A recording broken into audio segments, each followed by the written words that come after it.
지난 11장에서 우리는 하나님이 사울과 함께 하셔서 길르앗 야베스 지역을 침공했던 암몬 왕 나하스의 군대를 무찌르게 한 사건을 살펴보았습니다. 이 첫 전투를 큰 승리로 이끌면서 자칫 처음부터 난관에 부딪혔을 사울의 왕권이 매우 빠른 속도로 안정되었습니다. 그렇게 영향력이 크지도 않았던 베냐민 지파 출신이었기 때문에 크고 강한 지파들에서 사울에 대해 매우 부정적인 생각을 가지고 있었는데, 이 승리를 계기로 사울에 대한 평가가 완전히 달라지게 된 겁니다. 특히 전쟁 후에 자신에게 반대했던 사람들까지 포용하는 대인배의 모습을 보이면서 사울은 이제 이스라엘 백성들 모두에게 칭송과 인정을 받는 진짜 왕이 된 겁니다. 오늘 함께 보실 12장은 크게 네 부분으로 나누어 볼 수 있는데요. 첫째, 사무엘이 사사직을 맡아 일하면서 정직하고 성실하게 수행했다고 변론하는 장면. 둘째, 백성들에게 하나님께 순종했을 때 그분으로부터 보호를 받을 수 있었던 예전의 역사를 회고하는 장면. 셋째, 사울의 왕권이 굳게 세워졌음을 선포하는 장면. 그러나 이 장면에서는 경고의 메시지도 함께 선포됩니다. 넷째, 사무엘이 마지막으로 다시 백성들에게 권면하는 장면입니다.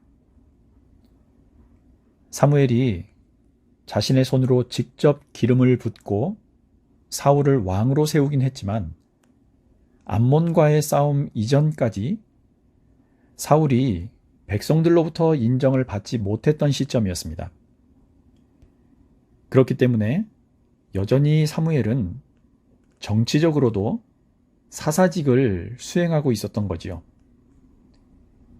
그러나 이제 암몬의 군대를 물리치면서 사울의 입지는 확실해졌습니다. 그러니 이제 사사직을 맡고 있던 자신의 정치적인 권한과 역할을 사울에게 넘길 때가 된 거지요. 사무엘은 이렇게 자신의 권한을 사울에게 넘기기에 앞서서 이방 나라들처럼 되기 위해 왕을 요구했던 백성들의 행위는 분명히 하나님께 대한 반역이었음을 다시 한번 상기시키고 있습니다. 이스라엘 백성들에게 다시는 하나님을 배반하지 말라고 요구하고 있는 거지요. 이스라엘의 통치제도가 사사제도에서 왕정으로 완전히 변하게 되는 출발점이지만, 이런 외적인 변화보다는 백성들의 마음의 변화가 무엇보다 중요하다는 것을 명심해야 한다는 의미입니다.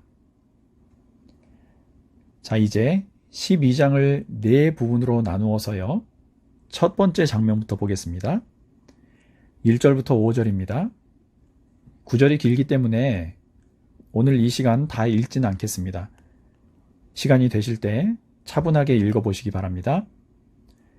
이 1절부터 5절까지는 사무엘이 새로운 지도자 사울에게 사사로서 가지고 있던 정치적인 통치권을 넘겨주는 장면입니다.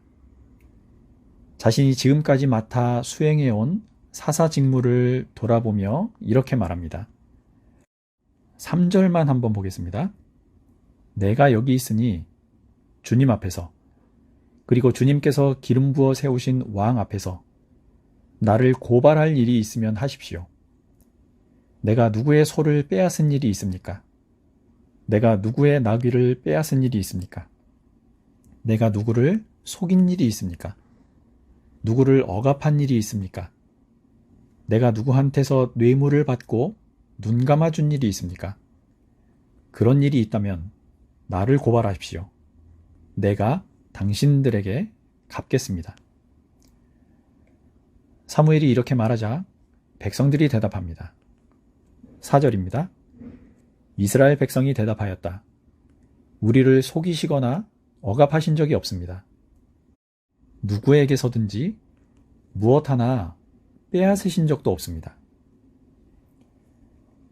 우리 사회의 지도자들이 자신이 맡았던 직무를 모두 수행하고 물러날 때 이런 말을 주고받을 수 있는 지도자가 많아지기를 바랍니다. 또는 지금 지도자의 꿈을 꾸는 이들이 있다면 최소한 이렇게 사무엘처럼 중심을 지키는 지도자가 되겠다고 다짐하면서 그 꿈을 이루어 가시기를 바랍니다. 사무엘이 좋은 지도자로서 더욱 뛰어난 행보를 보였다고 판단되는 점은 이렇게 스스로 물러날 때가 되자 단호하게 결단을 내렸다는 점입니다. 사사시대 전체를 통틀어도 사무엘 시대만큼 영적으로나 정치적으로 안정된 시기는 찾아보기가 어렵습니다. 그럼에도 사무엘은 이스라엘을 이끌 지도자가 자신밖에 없다는 생각은 하지 않고 이렇게 때가 되니까 과감하게 퇴진을 결정한 겁니다. 그의 관심이 어디에 있었는지를 알 수 있는 대목인 거지요. 자, 두 번째 장면은 하나님께서 이스라엘 백성들을 어떻게 돌보아 오셨는지를 회고하는 장면입니다. 6절에서 12절에 해당하는데요. 여기에는 과거 이집트를 탈출했던 일, 사사들을 보내어 이스라엘을 구원해 주신 일, 그럼에도 하나님의 능력과 계획을 신뢰하지 않고 이방 나라의 제도를 따라가기 위해 왕을 구한 일 등을 언급하고 있습니다. 이 이야기들을 통해 사무엘은 하나님께서 시대에 상관없이 이스라엘 백성들을 계속해서 구해 오셨다는 점을 강조하고 있습니다. 그리고 앞으로도 이스라엘에 대해 이런 구원을 계속 베푸실 것이라 밝히고 있습니다. 이런 일을 위해 필요에 따라 적절한 지도자도 세워주신다는 거지요. 단, 조건이 있습니다. 이스라엘이 불순종하고 그분의 말씀에서 떠날 때는 언제든 징계가 있을 것이니 걸출한 지도자가 있더라도 하나님만을 참된 왕으로 모시고 살라는 요구입니다. 자, 이제 세 번째입니다. 사울의 왕권을 굳게 세워주는 동시에 과거의 범죄를 되풀이하지 말라고 경고하는 장면입니다. 13절에서 19절에 해당합니다. 사무엘은 사울이 비록 왕이 되었지만 그를 왕으로 세우신 분은 다름 아닌 여호와라는 것, 그분의 복과 징벌은 백성들의 행위 여부에 따라 결정되는 것임을 잊지 말라고 교훈합니다. 사무엘은 불순종하면 징계를 받고 순종하면 구원을 받고 복된 민족이 되리라는 지금까지의 법칙이 앞으로도 계속해서 적용될 것이라고 백성들에게 일깨워줍니다. 14절에서 15절입니다. 만일 당신들이 주님을 두려워하여 그분만을 섬기며 그분에게 순종하여 주님의 명령을 거역하지 않으며 당신들이나 당신들을 다스리는 왕이 다 같이 주 하나님을 따라 산다면 모든 일이 잘 될 것입니다. 그러나 주님께 순종하지 않고 주님의 명령을 거역한다면 주님께서 손을 들어 조상들을 치신 것처럼 당신들을 쳐서 멸망시키실 것입니다. 우리 안에는 늘 하나님의 보호하심과 명령을 간섭으로 여기고 회피하거나 벗어나려고 애쓰는 특유한 본성이 있습니다. 사무엘은 우리 인간의 바로 그런 점을 지적하면서 우리에게 복을 주시기 위해 주셨던 하나님의 법을 마치 자신들을 괴롭히기 위해 만들어 놓은 것처럼 왜곡하지 말고 온전한 그분의 백성이 되기 위해 그분의 법에 순종하는 의무를 다하라, 이렇게 요구하고 있는 겁니다. 자, 마지막 장면은 20절에서 25절인데요. 여기에는 사울과 백성들이 가져야 할 태도에 대한 사무엘의 경고가 나옵니다. 그 내용은 이렇습니다. 첫째, 우상을 섬기지 말고 오직 하나님만을 바라보라. 20절에서 22절을 봅니다. 사무엘이 백성에게 말하였다. 두려워하지 마십시오. 당신들이 이 모든 악행을 저지른 것은 사실이나 이제부터는 주님을 따르는 길에서 벗어나지 말고 마음을 다 바쳐 주님을 섬기십시오. 도움을 주지도 못하고 구원하지도 못하는 쓸데없는 우상에게 반하여 그것을 따르는 일이 없도록 하십시오. 그것들은 헛된 것입니다. 자, 그 경고 내용의 두 번째 내용입니다. 하나님께서는 결코 당신들을 버리지 않을 것이다. 22절입니다.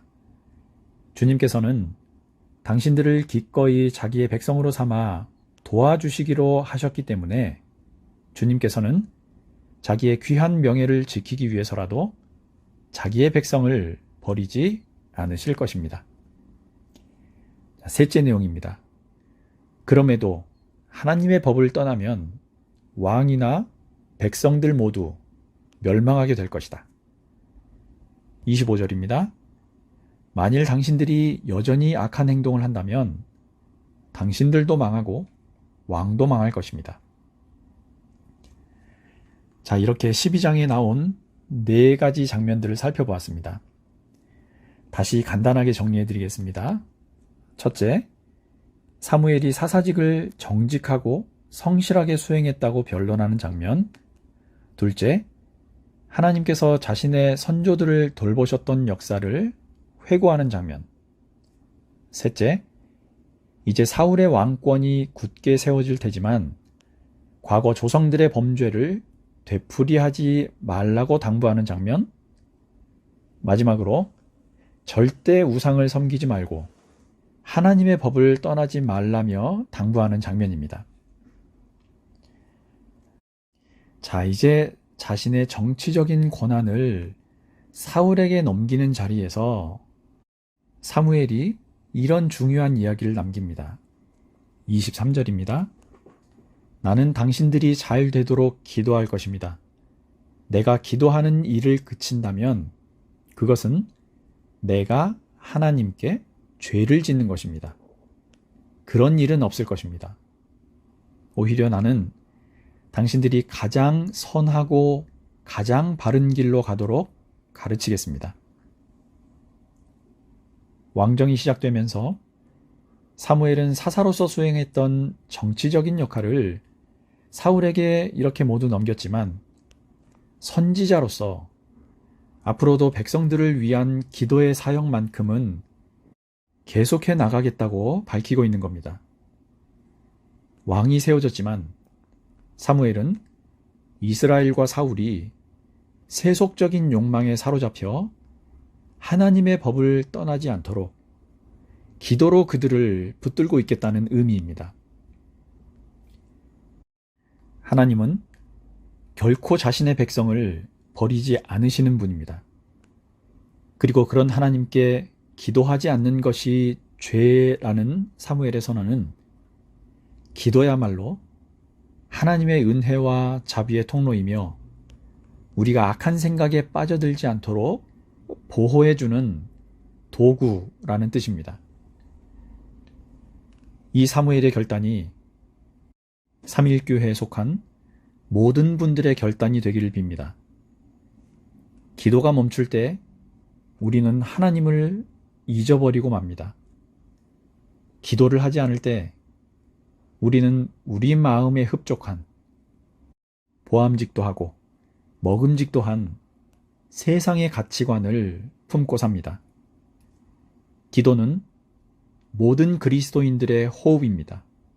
그리고 성도된 자들의 의무입니다. 오늘도 기도하기를 쉬지 마시고 나 자신과 이웃을 위해 기도하시기 바랍니다. 그래서 하나님 보시기에 아름답고 귀한 삶을 살아가는 저와 여러분들이 되시기를 주님 이름으로 축원합니다.